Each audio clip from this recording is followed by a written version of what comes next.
Trust the small work of God within you. Trust the work, trust the small work, trust the small work of God within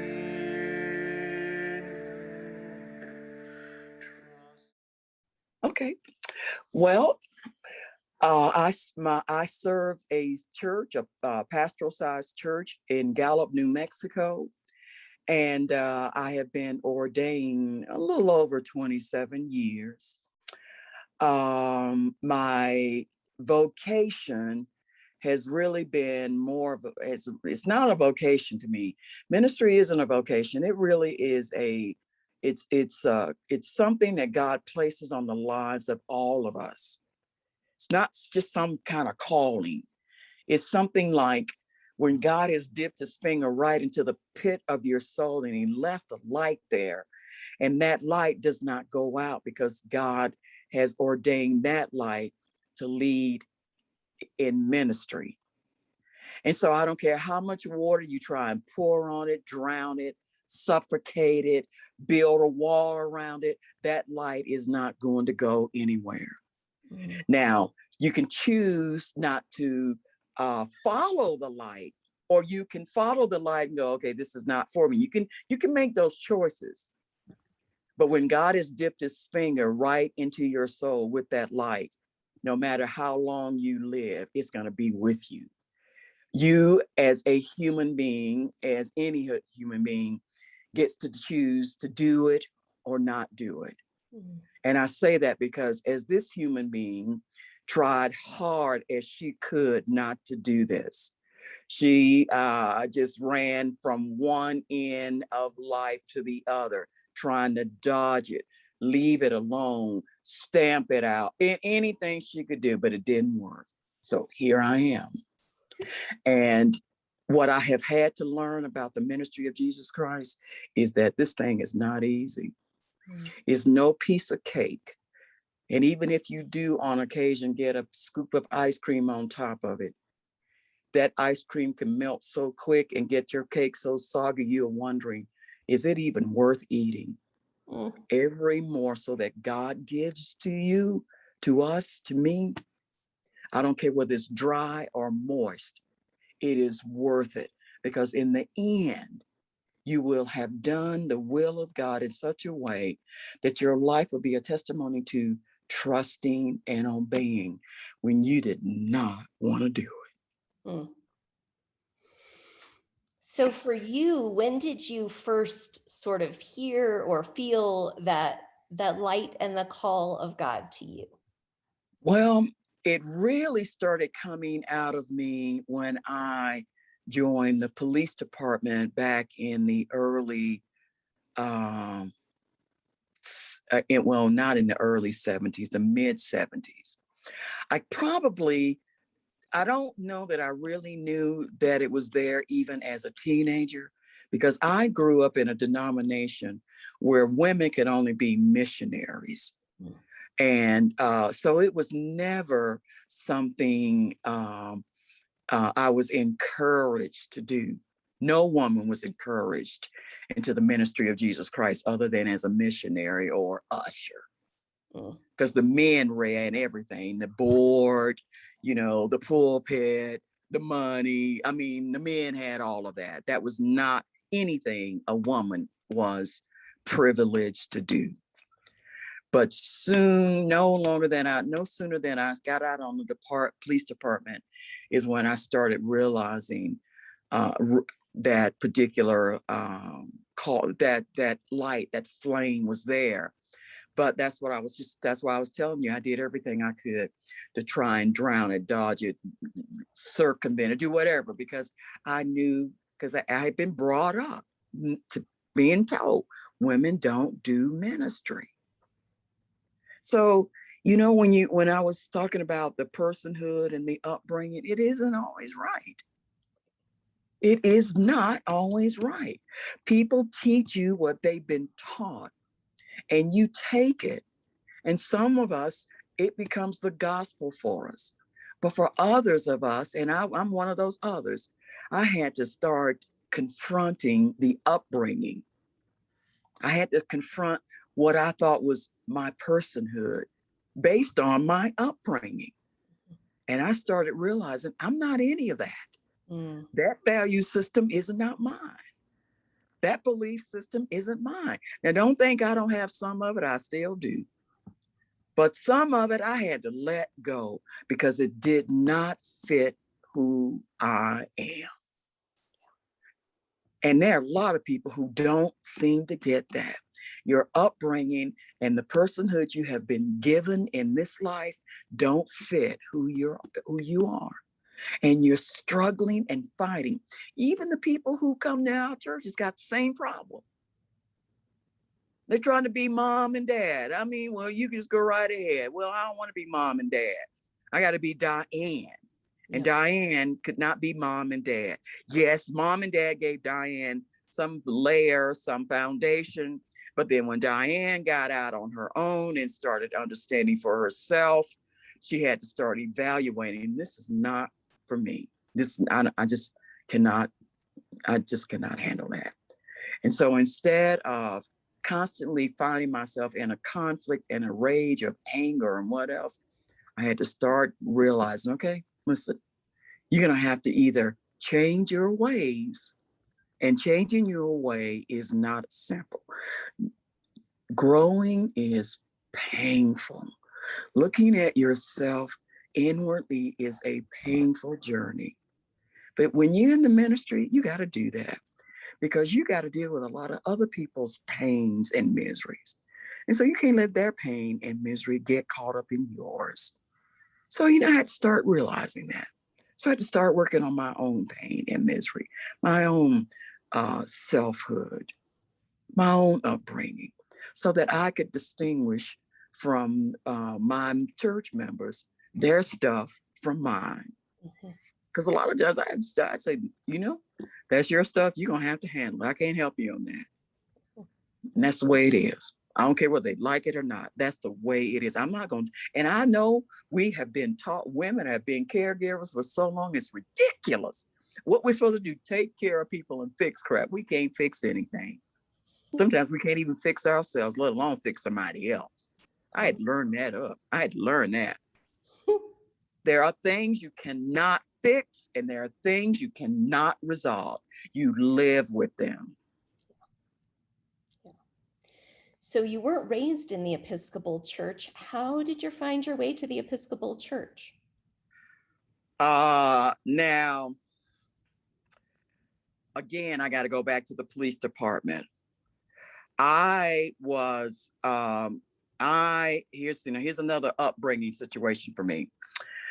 When I was growing up, women in my generation did not live in apartments by themselves. If you weren't married, you lived as a boarder. And that was my mother's rule. And that didn't have anything to do with my age. She was still in control of my life. And she was adamant that I was not going to have an apartment. Okay, fine. Where am I going to live? How am I going to live? Find somebody to live with. The person I eventually settled with and lived with maybe 8-9 years was a member of the Episcopal Church. And when she realized I was getting up on Sunday mornings when I did not have to go into work and go to church. So one Sunday morning, she said, "Could you go to church with me?" I said, "Sure, of course." And you're not going to you'll believe this. I was already going to the, trying to get instructions in the Catholic Church because I always wanted to be a Catholic. Okay. I believed that's where I belonged, in the Catholic Church, right? So she took me to her church. That's how I got to the Episcopal Church. I've been there ever since. Well, not ever since, but for the most part. And at some point, you moved on from the police department. And what did you do next? Okay, well, I had to go back to college because my sister died while I was in college. And while I was in college, I kept calling my mom, telling her, "I'm not ready for this. I'm not prepared to be here. I need you help me join the service." And she would not do it. So, and I was just not going to go back home. So I had to stay and suffer with that. And then when my sister died, she died just 2 months before her 10th birthday. Ooh. She was considered, she was what people, she was a Down syndrome's kid. That's what she was. She had Down syndrome. And when she died, I took some control of my life. Now, that's why I'm telling you, my mother's influence was still significant. But when she died, I'm like, that's it. I gotta go get a job.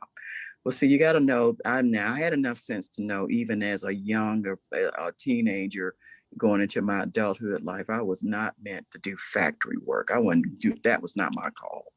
I could not do that. Stand there and do one thing over and over and over. I didn't like to be confined. I knew that kind of stuff. So I had to have a way to have some freedom. I mean, I still work. You have to still work under your boundaries, but you're in a car. Everybody is not in your face telling you what to do. You have to answer your radio and all those kind of things. But I was not, I could stop the car when I wasn't on a call.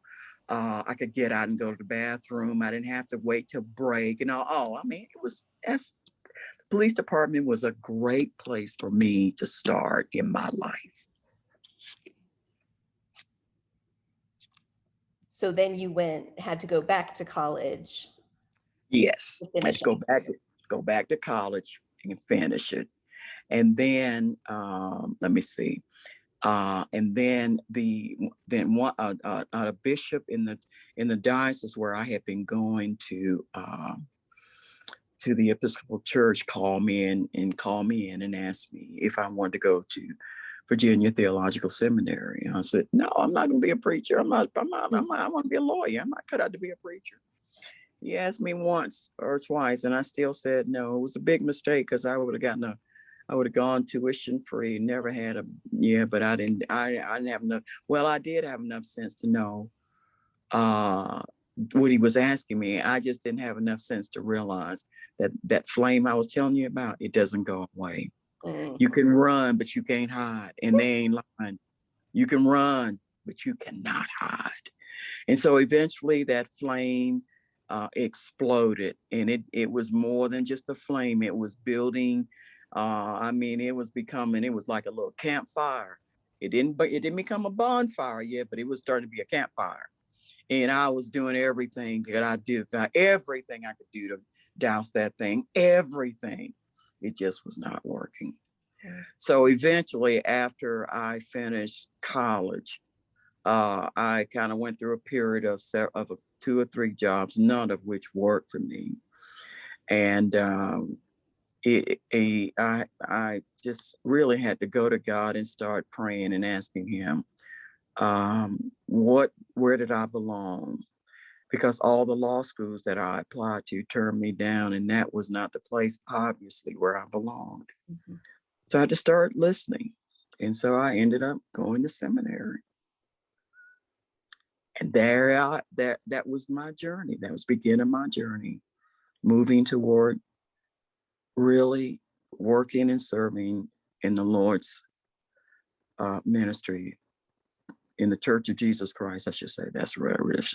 Working and laboring in the Church of Jesus Christ. When you think back over the work you did in the police department, the work you've done in churches, is there a common thread that you can see looking back on it, of the particular gifts God has given you, or the particular or a particular challenge that in all the different contexts and circumstances of work keep showing up? Now, that is a very good question. I don't always think about it like that. What I do normally think about is this. I changed from one uniform to another. Okay. Yep. Now, that itself is a common thread. I left one uniform and went to another one. I gained a lot of skills from the police department that I've had to bring to the church. All right. So I guess I have not really deciphered what those particular skills are. I've had people say, you got to leave your police life alone. I'm like, it's my police life that keeps me on top of the mess that I can continue to see myself or surrounded with. Okay. So the skills I learned from the police department really have been very helpful in being a pastor and priest at the church. Yeah, nothing is ever wasted. God will always use everything we've Right. That's experienced to right. prepare That's us right. for whatever is next. That's right. You're right. Nothing is wasted. Huh. So you've talked about how challenging being a person and being a person of God is, and how at times so discouraging, like the ice cream melting. What talk a little bit about your prayer life and what that's meant to you over the years, how it's changed, and what kind of how do you pray, or what do you do that helps you stay connected to God and get through the challenges? Now,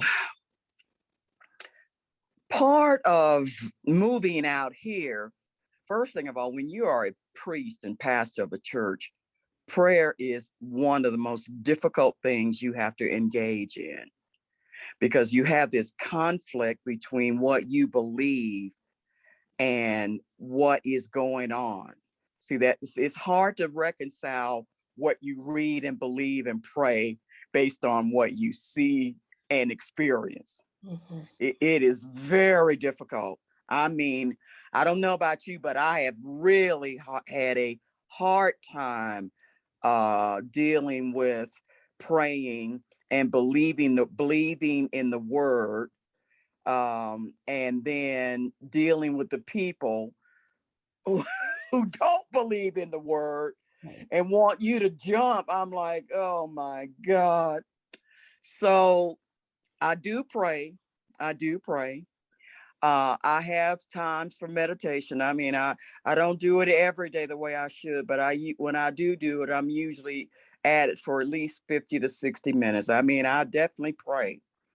I have to let myself, often I have to sit with God in silence and in solitude, because can be a person who can be aggravated in such a way. I want to say, I'm through messing with these folks, but I can't do it. So one of the things I really had to do when I moved out here was find a new hobby. Mm. I used to ride a bicycle a lot when I was in the other places. Hiking became my hobby. Hiking is when I found God in another way. Hiking helped me see the face of God in not only in nature but in people, in a way I had deprived myself of. Mm. So I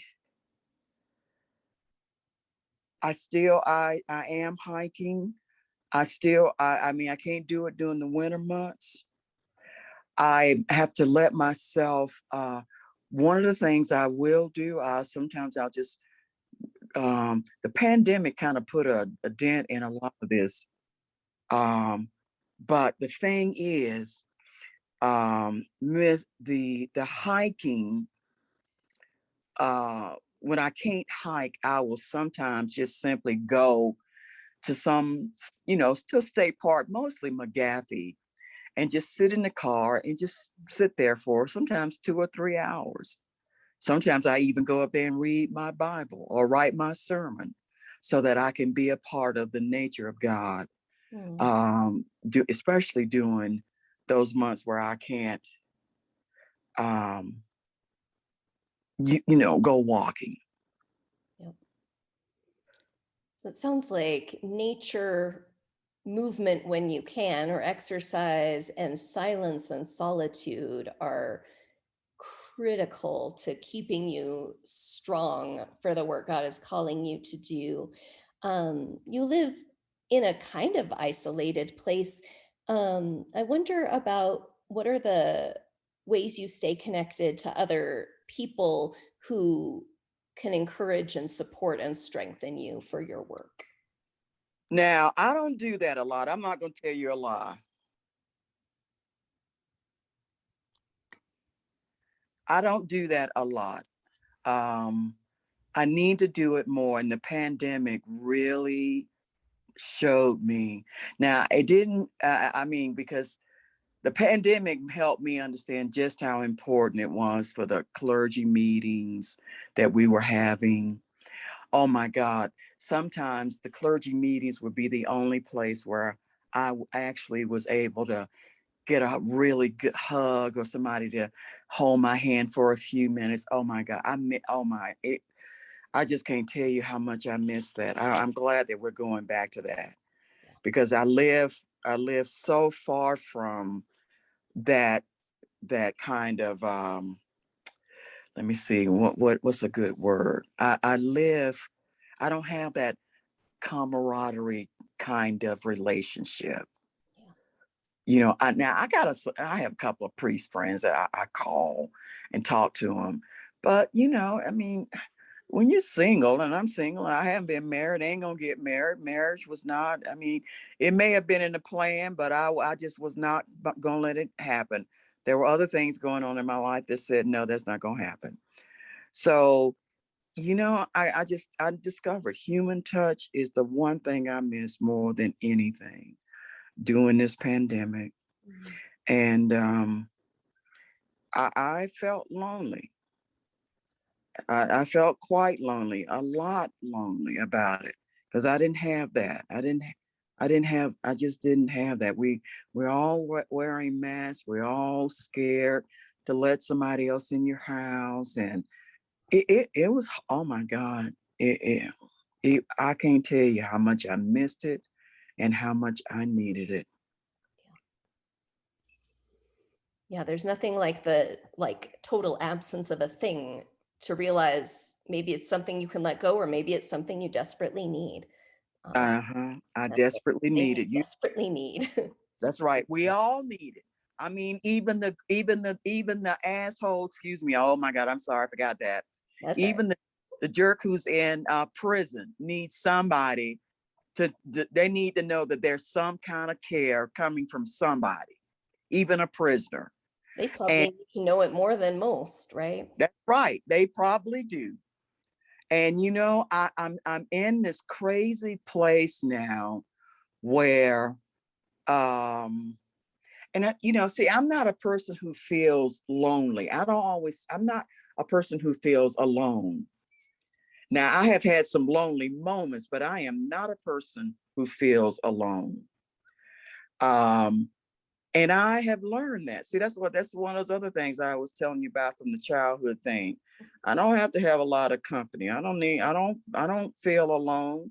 I could do a lot of things without other people.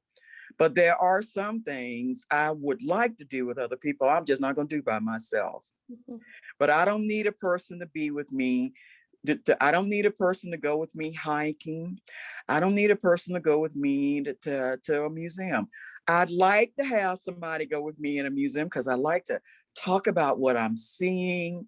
Sometimes I just have a major passion for that kind of stuff. And oh my God, it's just great. So it sounds like hiking the Grand Canyon was a really significant experience for you. Do you want to say more about that? Well, I'm telling you, it was one of the most life exchanging experiences I have ever had. And the first time I did it, because I really went to the Grand Canyon the first time because I needed to give God something of me that I couldn't give him. All right. And I'm not talking about just giving him my monthly tithe offerings and making all the sacrifices for the church people. I wasn't giving that God. That wasn't giving that to God. I needed to give God something that I couldn't give God that would be unique and different for Diane Hill. Mm-hmm. That's what prompted me to go to the Grand Canyon. And I can't tell you the first time how many times I failed. People kept telling me, you need to turn around and go back. I'm like, thank you. You don't know who me. I don't know you. I'm not interested in your comments. Okay. Don't ever tell a stranger what the hell they need to do. That is not your business. But I had people telling me that. All right. And then the further down I got, I had more people trying to help me make it. On the top of the mountain, I had a couple of people saying, you need to turn around and go back. But when I finally got beyond the 3-mile mark, then I had people trying to help me get to it. You see how that changed? You see that? Yeah. A completely different attitude. All right, but I wasn't fixing to give up because I'm like, I'm giving God. I don't care if I have to scrape and I did. I failed so much. I can't even tell you how much I failed. But I failed. But I'm here because you know what? Every time I fail, you know what, Sylvia? I got back up. Mm-hmm. It was pitch black dark out there because it was by the time I even got to Indian Garden, it was dark. It was so dark you couldn't even tell how dark I was. It was just that dark. But I don't care how many times I failed. I got up. Because I am doing this because I'm going to give God something I have not been able to give him. So you know what? I don't care how old we are. And that stupid saying about you can't teach an old dog new tricks, that's a lie. Mm-hmm. You can learn a lot of things when you get older if you're willing. What I learned those times, that especially that first time walking the Grand Canyon, when I got back to the top, I just can't tell you how joyous I was. I felt something for God I had not felt, and I don't know when. I was beaming with a radiance, and I don't even know what it was, but it was inside, and I didn't care. It was inside, I did not care. Because whatever that gleaming was, God was pleased that I had done it. And you know what? That was a great victory for Diane Hill, giving herself to God. Wow. One of the things I have learned, I can't tell you what I have learned from that experience. But one of the most important things I learned from walking the Grand Canyon, as I said, I have not made it to the river yet. I only made it to Indian Gardens. What strength I gained by doing that, I cannot tell you. I gained an inner strength walking the Grand Canyon that it is not explainable. I have not been able to explain it to this day. And I'm trying to write an article because I would like to get it published, but I have not been able to do it. But I didn't just gain strength. I let go of crap. I gained strength. I had to let go, and I had to understand that no matter what happens in your life, no matter what happens in your life, God is still with you, and God will carry you. Trust the work, trust the slow work, trust the slow work of God within you. Trust the work, trust the slow work, trust the